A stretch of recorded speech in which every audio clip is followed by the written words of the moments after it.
Yeah, so I've been really interested in this idea that you proposed of stewardship versus governance. So I want to ask, how do you see these two energies of governance and stewardship playing out in the co-creation of community and culture?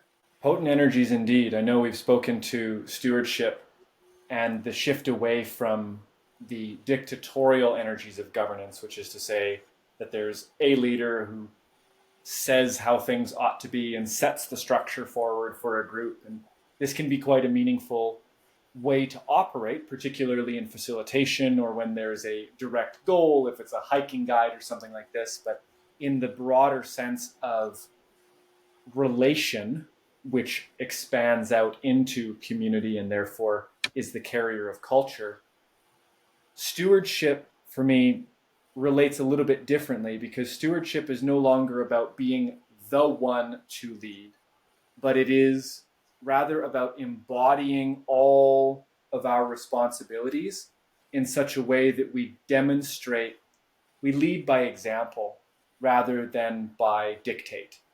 And I think that that's a really crucial difference because no longer is there one person in the seat who can fall prey to egoism or narcissism or tyranny, or their ignorance and folly ends up harming the collective, but rather it's all about their own responsibility. And so when I look at the co creation of community and stewardship,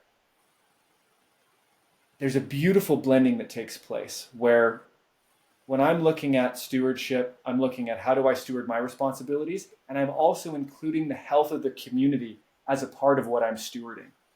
And this is where we move beyond the individual. So it's not about, hey, everybody, we need to get along this way, and we're not going to say these things, and we're going to sing this song, and we're not going to do this thing.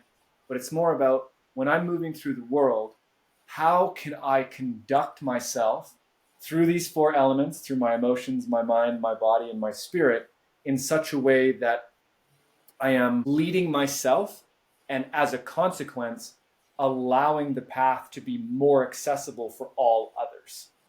That's kind of how it lands for me, is that it's about picking up and holding the vision of not only my own future self's good, but what is going to be beneficial for humanity, be it the 30 people that I'm having a potluck with, or the 300 people that come to a festival event that I am hosting, or the 3 million people in the city. All of that has to be orbiting around the same piece. It's not about me dictating, but it's about carrying that vision of a healthier community into the future.